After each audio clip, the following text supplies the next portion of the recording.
on this installment of In-Depth Adventures. We are back in Florida. We go hunting for shark teeth in Venice. There is tons and tons of little shark's teeth that you can find out here in the Venice waters. That's why they call Venice Beach the shark tooth capital of the world. Then we head north. It's the time of year to swim with manatees. And we also do a drift dive down the Rainbow River.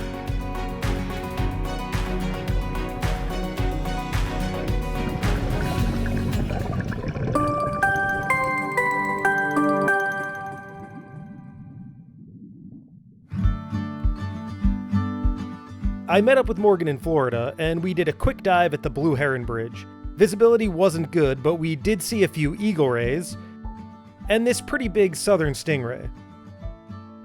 Now we are driving to the Gulf side of the state to do some fossil hunting dives.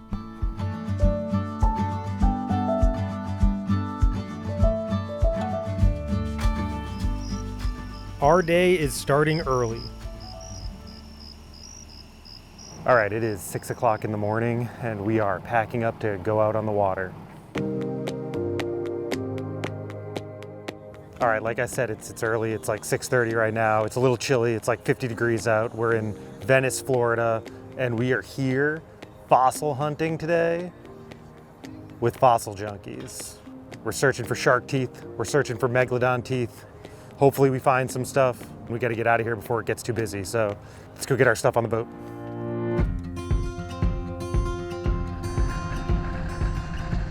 So the air temperature is in the 50s, and I know the water temperature isn't much warmer, in the low 60s. I'm getting mentally prepared for a chilly dive. We anchor at one of Captain John's favorite spots for megtooth hunting, and we get right in the water.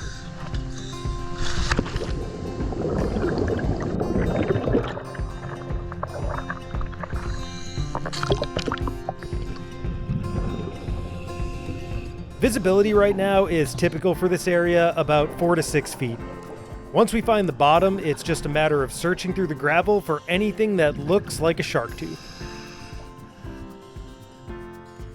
Ideally, we're hoping to find some big meg teeth. Once your eyes get used to what you're looking for, it's kind of easy to start picking out small teeth everywhere. Oh, here's a tooth. So now we're starting to find some teeth. Small ones, but still really cool fossils. Here's a few more teeth right here. Oh, this is a pretty big sand tiger tooth. I'm hoping that somewhere in these pockets of small fossilized teeth and bone we are finding is the big meg tooth I'm hunting for. With the poor visibility down here, we have to stay close or I'm gonna lose Morgan. So this is a typical day diving for fossils off Venice.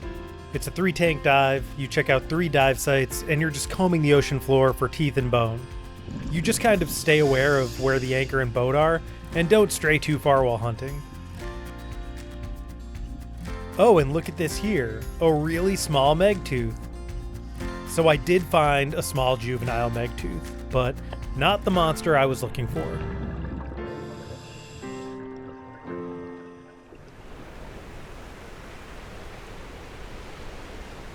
This is 3 dives, all this stuff. I usually come up with a bag every time with a handful of small ones.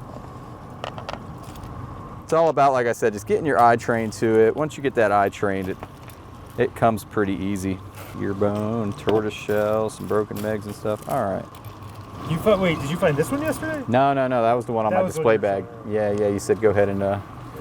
Venice is known for the fossils because millions of years ago, the Peace River used to run right off the shores of Venice Beach, and there was a natural channel there.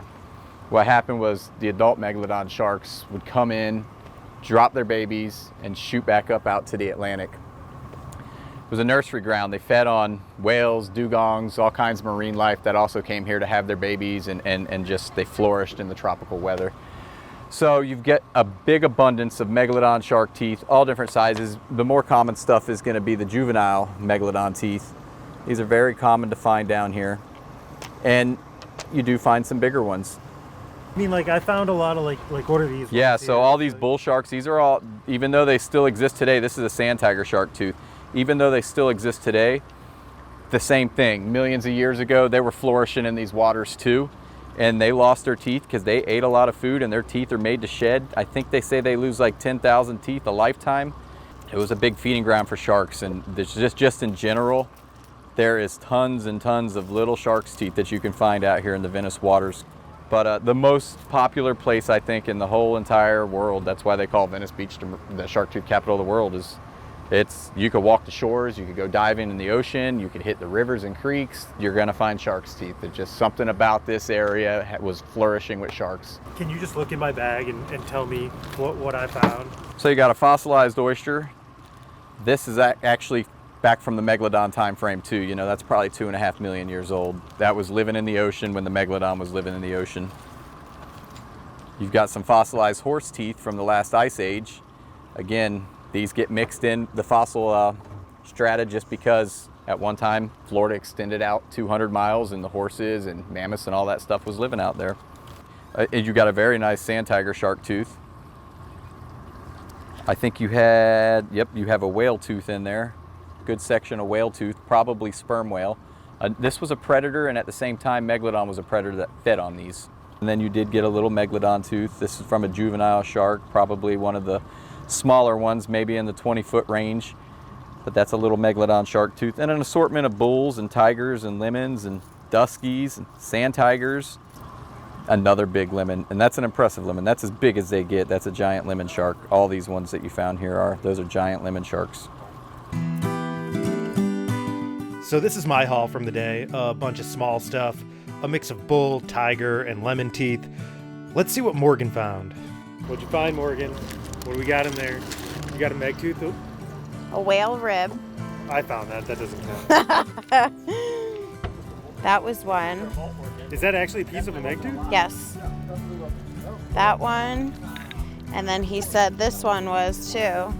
That one was a piece of a meg tooth. Wait, I thought you had like a way bigger one. I did. This one too.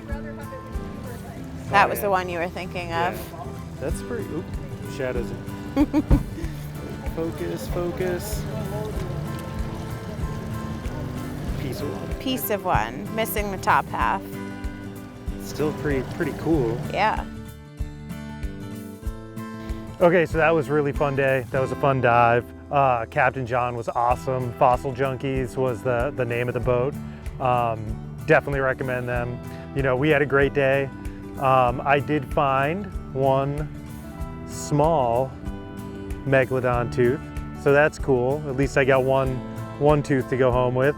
And then, you know, I found a bunch of other small teeth, but the meg tooth is what I was looking for. So definitely have to come back and, you know, find some bigger, more complete versions of this.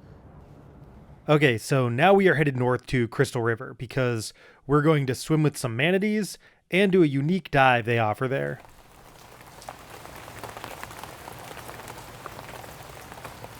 In the morning, the weather was less than ideal. It's the season for manatees in Florida, so we decided to check them out. We are going to do a manatee tour with American Pro Dive Shop, and then we are going to do a drift dive with them down the Rainbow River. As you can see, the weather is not great. It is raining and a little windy, but I actually think that's a good thing because there won't be anyone out there today other than us. Temperature-wise, it's not so bad out, but I think the wind is gonna make it kind of cold. At American Pro, before you can swim with the manatees, you have to watch a video. Between November and April, Kings Bay is home to the largest aggregation of manatees in a natural environment in the world. All of Kings Bay has been designated as a federal manatee protected area. The Florida manatee is protected by the Marine Mammal Protection Act of 1972, the Federal Endangered Species Act of 1973, and the Florida Manatee Sanctuary Act of 1978.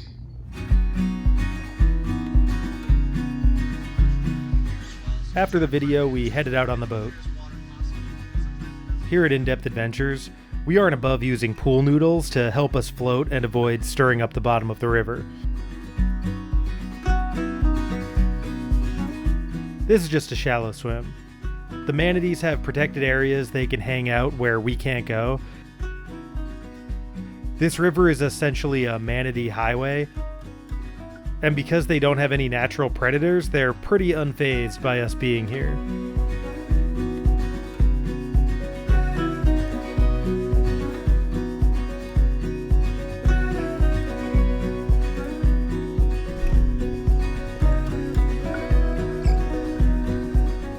This is a mom and her adorable calf.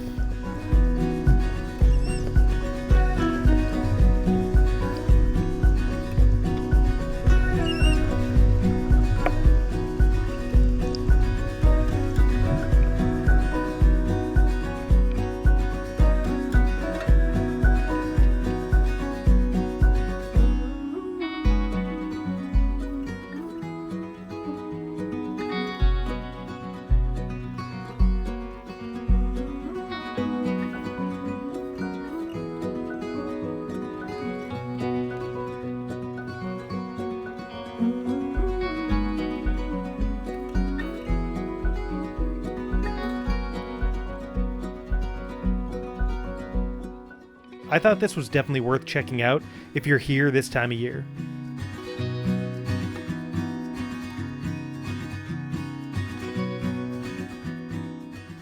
This is the first time I've gotten to swim with manatees, and I have to say I thought it was an amazing experience.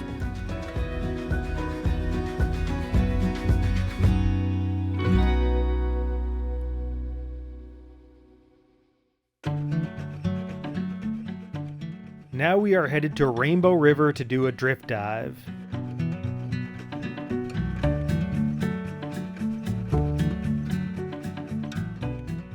We are the only ones on this dive today. So when you guys are going through the grass, the water depth is going to fluctuate as you guys go, right? It's going to be shallow in some spots, it's going to get deep in some spots. I'll point out some other things as we're headed up the river. Basically, they just drop you off and the boat follows you down the river.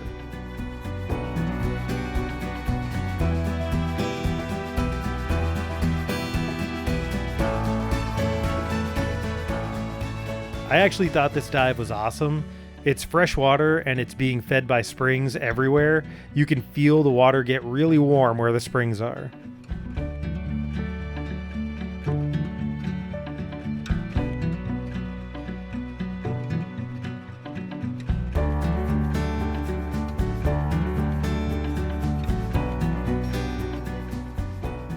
This is by far the best visibility we've had on this trip.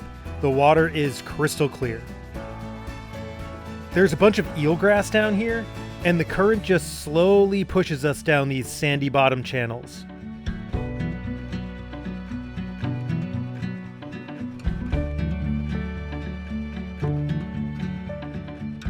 There was a section of the river that had a bunch of these spotted gar.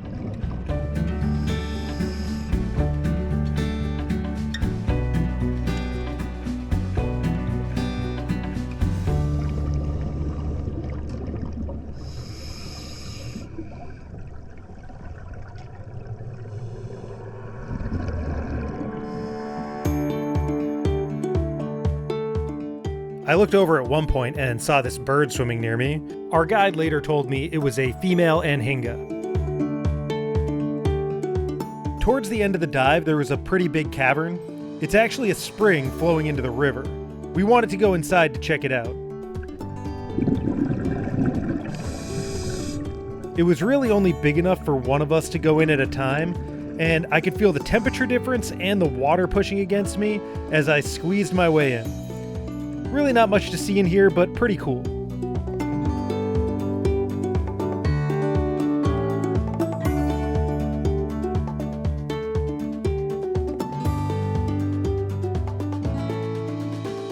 So this trip, we came specifically to hunt for shark teeth in Venice, but I'm glad we were able to time it so we could swim with the manatees and do this drift dive down the Rainbow River.